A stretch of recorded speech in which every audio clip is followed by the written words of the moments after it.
नमस्कार मैत्रिणींनो, सर्वांचे स्वागत आहे माझ्या यूट्यूब चॅनल कल्पना व्लॉगमध्ये।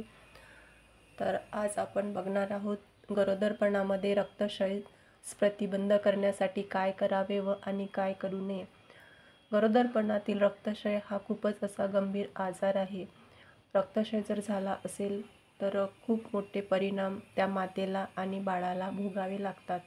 म्हणजे प्रसूतीमध्ये येणाऱ्या अडचणी आणि सुरुवातीपासून जर रक्तक्षय असेल आणि त्याची जर काळजी घेतली नाही, त्याच्यावर प्रतिबंध केला नाही, तर बऱ्याच अशा अडचणी त्या गरोदर मातेला येऊ शकतात।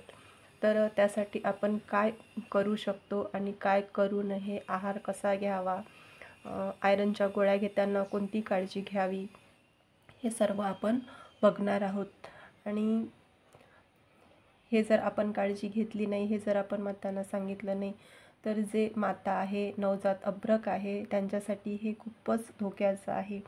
तर त्याच्यासाठी आपण जेव्हा गृहभेटी करणार आहोत, गरोदर मातेला गृहभेट देणार आहोत, तर त्या मातेला आपल्याला या ज्या गोष्टी आहेत त्या सांगायच्या आहे।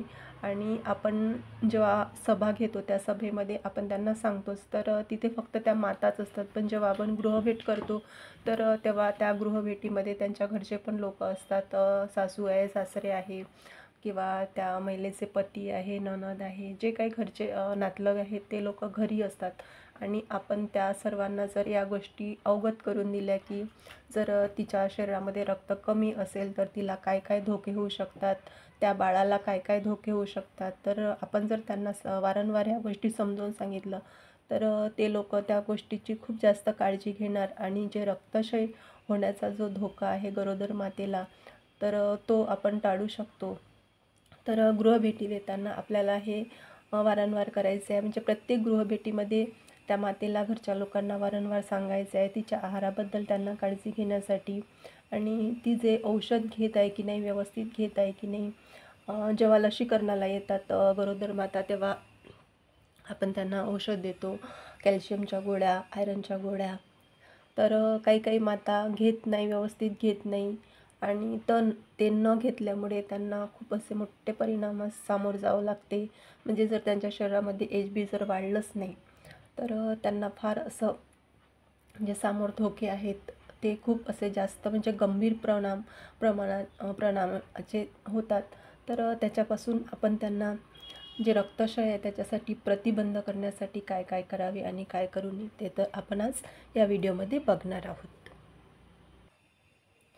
तर प्रत्येक प्रसूतीपूर्व तपासणीमध्ये रक्तक्षयाचे लवकर निदान आणि उपचार करण्यासाठी रक्तातील जे HB आहे ते आपण तिचे तपासून घेत असतो, आणि त्याचे जर निदान झाले तर आपण त्यांना जो उपचार सांगतो प्रतिबंधात्मक, तर ते आपण बघणार आहोत। तर सर्वात आधी त्यांचे आपण HBचे प्रमाण, हिमोग्लोबिनचे प्रमाण तपासून घेतो, आणि तपासणी झाल्यानंतर जर तसे निदान झाले तर त्यांना आपण काय उपचार सांगू ते बघूया। तर आपण त्यांची तपासणी केल्यानंतर त्यांना गरोदरपणाचा 4थ्या महिन्यापासून आणि प्रसूती झाल्यानंतर 6 महिन्यापर्यंत रोज एक लोहयुक्त गोळी आहे ती न चुकता खायला सांगत असतो। म्हणजे झोपण्यापूर्वी ही गोळी जेवण झाल्यानंतर घ्यायची आहे। तर ही जी गोळी आहे ती त्यांना न चुकता घेतलीच पाहिजे, हे आपण त्यांना सांगायचे आहे, आणि घरच्या लोकांना पण सांगायचे आहे की त्यांनी ही गोळी न चुकता घ्यायची आहे। तर ही गोळी काही काही महिला काय करतात की प्रसूती झाल्यानंतर घेत नाही, पण त्यांना प्रसूती झाल्यानंतरसुद्धा 6 महिनेपर्यंत ही गोळी घ्यायची आहे। तर त्यांना हे आपण जेव्हा गृहभेटीमध्ये वारंवार समजावून सांगणार की या गोळीमुळे त्यांना काय फायदे आहे, तर त्या न चुकता ही गोळी घेणार। तर आपल्याला गृहभेटीमध्ये ही काळजी घ्यायची आहे की प्रत्येक महिलाला जेव्हा आपण गृहभेट करणार आहोत गरोदर मातेला, तेव्हा हे त्यांना वारंवार आपल्याला सांगायचं आहे।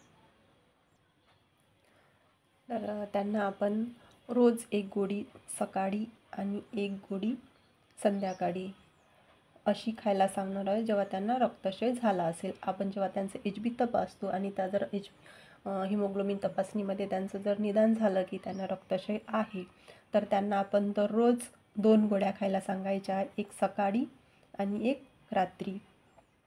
आणि जर हिमोग्लोबिनची जर त्यांच्या वाढ होत नसेल तर त्यांना आपल्याला मग आयरन सुक्रोजचं इंजेक्शन पण लावायचं आहे, कारण यामुळे त्यांचे जे HBचे प्रमाण आहे ते लवकर वाढण्यात मदत होईल.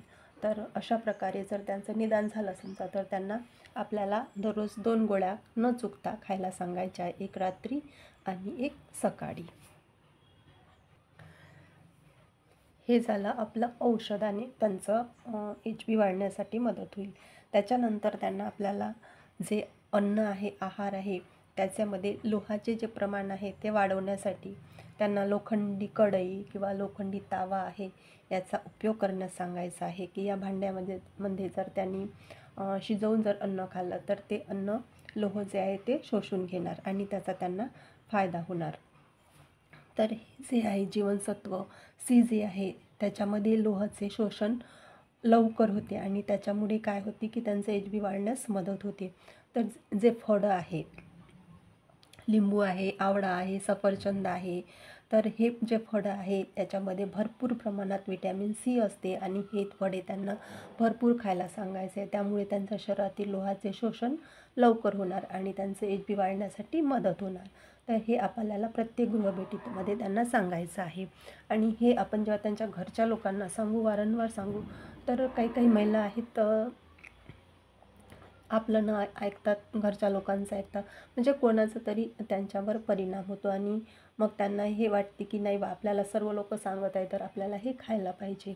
तर याच्यामुळे हे जे आपल्याला प्रतिबंध करायचं आहे, रक्तक्षय, गरोदरपणातील रक्तक्षयाचा प्रतिबंध करायचा आहे, तर हे आपल्याला प्रत्येक गृहभेटीमध्ये मातांना आणि घरच्या लोकांना समजावून सांगायचे आहे. त्याच्यानंतर आहे अतिशय महत्त्वाचा घटक म्हणजे पाणी, स्वच्छ पाणी, सुरक्षित पाणी. आणि याच्यामुळे सुद्धा आपण त्यांचा जे लोहाचे शोषण आहे ते होत नाही. जर त्या पाण्यामध्ये फ्लोराईड असेल तर त्या लोहाचे शोषण फ्लोराईडमुळे होत नाही. याच्यामुळे त्या महिलाचे जे HB आहे ते वाढण्यास अडथळा निर्माण होतो. म्हणून त्यांना हे सुद्धा सांगायचे की पिण्याचे पाणी स्वच्छ आणि सुरक्षित असले पाहिजे. त्याच्यानंतर आहे अतिशय महत्त्वाचा दुसरा घटक म्हणजे स्वच्छता. जे प्रत्येक वेळी जे कामं करतो आपण तर त्याच्यावेळी प्रत्येक वेळी साबणाने स्वच्छ हात धुणे गरजेचे आहे. अन्न शिजवण्यापूर्वी, जेवण बनवण्यापूर्वी, बाळाला खाऊ घालण्यापूर्वी, बाळाच्या शौचानंतर, बाळाच्या जनावराच्या विष्ठेशी संबंध आल्यानंतर ह्या प्रत्येक वेळी साबणाने स्वच्छ हात धुणे गरजेचे आहे. तर हे सुद्धा आपल्याला त्यांना प्रत्येक गृहभेटीमध्ये सांगायचे आहे. तर जेव्हा आपण त्यांना ह्या वारंवार गोष्टी सांगत जाऊ तर त्याचा काही ना काही थोडासा जो आहे आउटपुट आहे तो आपल्याला चांगला मिळेल आणि आपला जो हेतू आहे तो हेतू आपला साध्य होईल. त्यानंतर आहे परत एक घटक ज्याच्यामुळे रक्तक्षय होऊ शकतो किंवा प्रतिबंध करण्यास, तर जंत किंवा कृमी. तर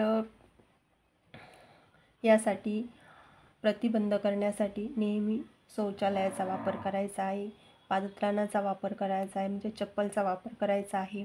आणि फळ्या आणि भाज्या ज्या आहे ते खाण्यापूर्वी आपल्याला पाण्याने स्वच्छ धुवून घ्यावा. कारण बरेच घरी काय होते की भाजीपाला आहे तो आणल्यानंतर तसाच वापरला जातो. त्याच्यामुळे जे त्याच्यावर जंत असतात, कृमी असतात ते आपल्या शरीरात जातात आणि त्याच्यामुळे सुद्धा रक्तक्षय होतो. तर हे जे आहे फळे आणि भाज्या खाण्यापूर्वी पाण्याने स्वच्छ धुवून घेण्यासाठी त्यांना सांगायचे आहे. आणि जी जंतनाशक गोळी आहे ती खायला सांगायची आहे. जंतनाशक गोळ्याचे जे सेवन आहे गरोदरपणाच्या पहिल्या तिमाहीनंतर किंवा दुसऱ्या तिमाहीच्या दरम्यान करायचे आहे. तर या जंतनाशक गोळीमुळे जे आहे रक्तक्षयास प्रतिबंध करता येतो. जर आपल्या शरीरामध्ये कृमी असेल तर आपल्याला त्या गोळ्याचा कोणताही फायदा होत नाही. त्याच्यामुळे आपल्याला जंतनाशक गोळी आधी घ्यायला त्यांना सांगायची आहे आणि याचा जे फायदा आहे तो त्यांना समजावून सांगायचा आहे. कारण आपल्याला गरोदरपणाचा जो रक्तक्षय आहे त्याच्यावर प्रतिबंध करायचा आहे. तर हे आपल्याला त्यांना प्रत्येक वेळी वारंवार सांगायचं आहे. त्यानंतर मलेरिया व इतर जे कीटकजन्य आजार आहे त्या आजारापासून होणारा जो रक्तक्षय आहे त्याच्यावर प्रतिबंध करण्यासाठी त्या गरोदर मातेला मच्छरदाणीचा वापर करण्यासाठी सांगायचे आहे. यामुळे सुद्धा तिला जो रक्तक्षय होऊ शकतो त्याच्यावर प्रतिबंध आपल्याला घालायसाठी त्यांना सांगायचं आहे. आणि मच्छरदाणीचा जर वापर केला तर त्यांना जो त्रास होणार आहे तो कमी होईल आणि परिणामतः रक्तक्षय आपण त्यांचा प्रतिबंध करण्यास त्यांना मदत होईल. आत्तापर्यंत आपण गरोदरपणातील रक्तक्षय प्रतिबंध करण्यासाठी काय काय करायचे हे बघितले. आता आपण काय नाही करायचे, गरोदरपणातील रक्तक्षय टाळण्यासाठी काय नाही करायचे हे बघणार आहोत. तर जे फॉलिक ॲसिडच्या गोळ्या आहेत त्या कधीही रिकाम्या पोटी खायच्या नाही हे आपल्याला गरोदर मातेला प्रत्येक गृहभेटीमध्ये सांगायचे आहे, प्रत्येक मातेला सांगायचे आहे. आणि त्यानंतर चहा, कॉफी, दूध किंवा जे दुग्धजन्य पदार्थ आहे ते पदार्थ ज्या आयरनच्या गोळ्या आहे, फॉलिक ॲसिडच्या गोळ्या आहे, लोहयुक्त गोळ्या आहे त्याबरोबर घ्यायचे नाही आहे. कारण यामुळे जे लोहाचे शोषण आहे ते होत नाही. म्हणून चहा, कॉफी, दूध किंवा दुग्धजन्य कोणत्याही पदार्थासोबत ही गोळी घ्यायची नाही आहे हे आपल्याला त्या मातेला वारंवार समजावून सांगायचे आहे. त्यानंतर जेवणानंतर लगेचच चहा किंवा कॉफी घेऊ नये. यामुळे काय होते की जे आहारातलं आपण जे आहार घेतला आहे त्याच्यातील जे लोहाचं शोषण व्हायला पाहिजे, ज्या पद्धतीने व्हायला पाहिजे ते व्यवस्थित होत नाही. परिणामतः त्या ज्या खाण्याचा आपल्या शरीराला कोणताही फायदा होत नाही आणि त्याच्यामुळे जे शरीरातील लोहाचे प्रमाण आहे, HBचे प्रमाण आहे ते वाढत नाही आणि ती माता मग कुपोषित होते, ती महिला कुपोषित होते, ते बालकं कुपोषित होतात. त्याच्यामुळे जेवणानंतर लगेच चहा कॉफी घेणे टाळायचे आहे आणि उपाशापोटी ही गोळी घ्यायची नाही आहे. जेवण झाल्यानंतरच ही गोळी घ्यायची आहे. चहा, कॉफी, दूध यासोबत ही गोळी घ्यायची नाही आहे. ही काळजी आपल्याला ही गोळी घेताना घ्यायची आहे हे आपल्याला मातेला सांगायचं आहे. जर त्यांनी लोहयुक्त गोळ्या खाल्ल्यानंतर त्यांना मळमळ होत असेल, संडास काढी येत असेल आणि असा त्रास होत असेल तर डॉक्टरच्या सल्ल्याशिवाय त्यांनी ही गोळी बंद करायची नाही आहे. कारण ही गोळी यात आयरन असल्यामुळे थोडं मळमळ वाटू शकते आणि संडास पण काळी होते. तर ह्या गोष्टी आपण त्या मातेला सांगायच्या आहे, नाहीतर ती माता घाबरून जाणार आणि ती गोळ्या बंद करून टाकणार.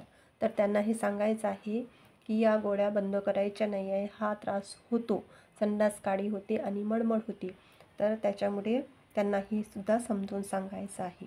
त्याच्यानंतर त्यांना हे सांगायचं आहे की कॅल्शियमची गोळी आणि आयरनची जी गोळी आहे ती एकाच वेळी सेवन करू नये, खाऊ नये. कारण 2 गोळ्याच्या खाण्यामध्ये किमान 2 तरी तास अंतर असले पाहिजे. जर आयरनची गोळी सकाळी नाश्त्यानंतर घेतली तर कॅल्शियमची गोळी त्यांनी दुपारच्या जेवणासोबत घ्यायची आहे. तर अशा प्रकारे हे अंतर ठेवायचे आहे कॅल्शियमच्या गोळीमध्ये आणि आयरनच्या गोळीमध्ये. गरोदरपणामध्ये रक्तक्षयावर प्रतिबंध करण्यासाठी जास्तीत जास्त लोह असणारे खाद्यपदार्थ त्यांना खाण्यास सांगायचे आहे. जसे की हिरव्या पालेभाज्या, फळे, धान्य, नागली, गहू, ज्वारी, बाजरी, मोड आलेली कडधान्ये, भुईमुगाच्या शेंगा, तीळ, गूळ, सुकामेवा, नॉनव्हेजमध्ये अंडी, मासे, मांस, काळीज यासारखे जर अन्नघटक त्यांनी नियमित खाल्ले, नियमित खाण्याचा समावेश केला खाण्यामध्ये तर त्यांना रक्तक्षय आहे तो होणार नाही. त्याच्यावर प्रतिबंध घालता येईल, आळा घालता येईल. आणि जर असलाच तर त्यांनी दररोज 2 गोळ्या सकाळ संध्याकाळ आणि जे आपण सांगतो त्यांना वारंवार की या पद्धतीने घ्या, अशी काळजी घ्या आणि ते दुधासोबत किंवा उपाशापोटी घ्यायचं नाही, चाय कॉफी घ्यायची नाही आणि एकाच वेळी 2 गोळ्या घ्यायच्या नाही कॅल्शियमची आणि आयरनची. यासारख्या जर गोष्टी आपण त्यांना ज्या वारंवार सांगतो त्याची जर त्यांनी काळजी घेतली तर त्यांना रक्तक्षय होणार नाही आणि झालाच तर त्याच्यावर आपल्याला प्रतिबंधसुद्धा घालता येणार. आणि एखाद्या मातेला जर रक्तक्षय झाला आणि तिचे जर खरोखर HB वाढत नसेल तर आपण तिला आयरन सुक्रोजचे इंजेक्शनसुद्धा लावत असतो. ह्या साऱ्या गोष्टी आपल्याला गृहभेटीमध्ये मातांना वारंवार सांगायचे आहे आणि घरच्या लोकांना सांगायचे आहे. यामुळे आपण गरोदरपणातील जो रक्तक्षय आहे त्याच्यावर प्रतिबंध घालण्यासाठी खूप मोलाची कामगिरी करू शकतो एक आशा म्हणून. तर आजचा व्हिडिओ आपण इथेच समाप्त करूया. परत भेटू पुन्हा एका अशाच माहितीसह नवीन व्हिडिओमध्ये. तोपर्यंत सर्वांना नमस्कार आणि बाय बाय.